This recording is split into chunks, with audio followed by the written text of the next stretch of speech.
Glódís, sigur á móti Serbíu, hversu gott að vinna þennan leik? Gríðarlega gott, en fyrst og fremst þá fannst mér við bara byrja leikinn gríðarlega sterkt, mjög aggressívar, hugrakkar, fórum ofalega í pressunni og það bara fyrir okkur ógeðslega vel og við uppskáðum út frá því í dag og það var það sem við vildum fá út úr þessum leik, bara góða tilfinningu inn í EM, góða frammistu og það var það sem við fengum. Þessi byrjun á leiknum býsna góð.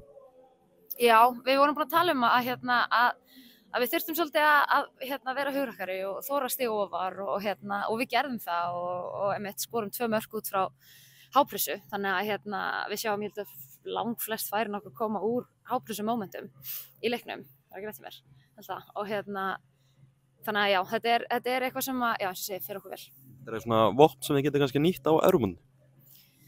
Já, ég meina, auðvitað erum við að fara að spila við lið sem eru kannski aðeins betra á boltan í þessum momentum og liður kannski aðeins betra heldur en Serbía, ég veit það ekki, en klárlega eitthvað sem við verðum að hafa klárt og okkur verður að líða vel með að gera það og mér varst bara allar í dag vera með gott framlag og bara heilt yfir fín stjórn á leiknum, smá kafli í seinni hálfleik byrjun þar sem að mér set þetta á neðarlega, kannski, ég veit ekki, hvort við séum of sáttar við stöðuna eða eitthvað sem er bara ekki nógu gott, en náum svo að breyta því í 3-0, þannig að fínt óþarfa mark.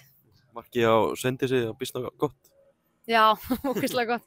Hún er brjálið fyrst, þannig að hún fær ekki fyrst sendingar frá Svendísi og svo fær hún hann og svolar allavega og skorar, þannig að það ætlar að vera með dól, hvað er eins gott úr skorir. Var þetta reiði hjá henni bara sem hún notaði í markið? Ég held það, en það er bara flott, það er það sem við viljum. Þetta mark sem við fengum á okkur samt, það var alltaf, horfum við á þetta aftur og alltaf margt sem við vilja gera betur í. Já, við þurfum að horfa á þetta aftur.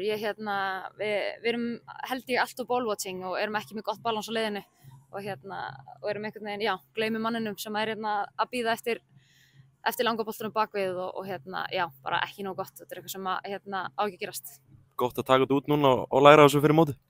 Já, það er alltaf fínt að fá áminningu á að þótt að staðan sé 3-0 þá er leikurinn ekki búinn og við þurfum að þessi hluti verða að vera á hreinu. Þetta má ekki gerast. Hvernig bara hafa þessir dagarinn í Serbíu verið? Bara eiginlega æðislegir. Við erum búin að fá ógeðslega heitt veður og erum bara búin að æfa mikið, æfa vel, funda vel og bara, já, akkurat það sem við vildum fá út úr þessu, bara mikið að samveru með hópnum og erum bara, já, sem segi, klárari í mót núna. Þeir eru búin að vera í svona smá búblu, þannig að bara er eiginlega ekkert í kringum hótel, er þetta ekki bara fínt?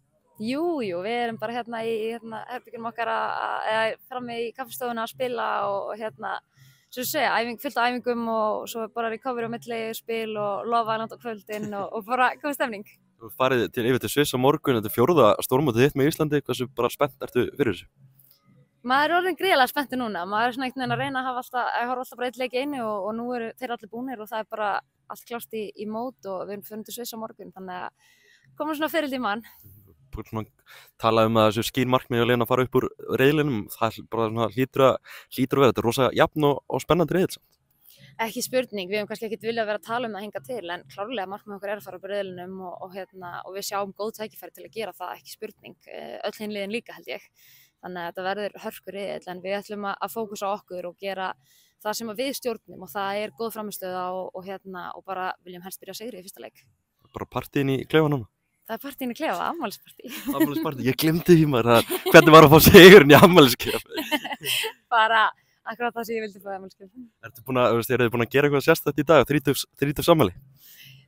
Þær voru búin að skreyta á morgun, vera salin í morgun og gáðu mig pakka og sungu fyrir mig, þannig að þær eru bara geggjaðar og ég myndi ekki vilja eyða afmælisdeginum minn neins annars staðar heldur en með þeim og eina sem ég langaði í var sigur og það var það sem við fengum. Er ekki pínu sérstakt samt að vera 30 í landsliðsverkefni eða?